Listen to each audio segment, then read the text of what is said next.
Hello friends, welcome to Alirman Khaja YouTube channel. Friends, ప్రస్తుతం మనం చూస్తున్నటువంటి కార్ వచ్చేసి టాటా వారి పంచ్ అనమాట, పంచ్ ప్యూర్.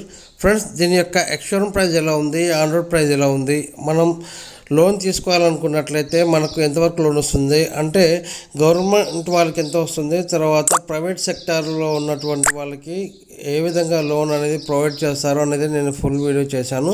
అదేవిధంగా ప్రైవేట్ సెక్టర్ వారు ఈ వెహికల్ని తీసుకోవాలనుకున్నట్లయితే వాళ్ళకు వచ్చేటువంటి లోన్ ఎంత ఉంది, ఎంత వరకు ఇంట్రెస్ట్ పడుతుంది తీసుకున్న అమౌంట్కి, అదేవిధంగా ఈఎంఐ ఎంత పడుతుంది, అంతేకాకుండా డౌన్ పేమెంట్ అయితే ఎంత కట్టాలి అనేది ఫుల్ డీటెయిల్స్ అయితే నేను ఫుల్ వీడియో చేయడం జరిగింది. ఫ్రెండ్స్, చూడండి, మన ఛానల్లో అయితే ఆల్రెడీ పెట్టేశాను, ఛానల్లో వెళ్ళి చూడండి. అదేవిధంగా మీ అందరికి చిన్న రిక్వెస్ట్ ఫ్రెండ్స్, వీడియో నచ్చినట్లయితే లైక్ చేయండి, షేర్ చేయండి, మన ఛానల్ని సబ్స్క్రైబ్ చేసి సపోర్ట్ చేయండి. మరిన్ని అద్భుతమైన వీడియోలు మీ ముందుకు తీసుకొస్తాను. Thank you very much.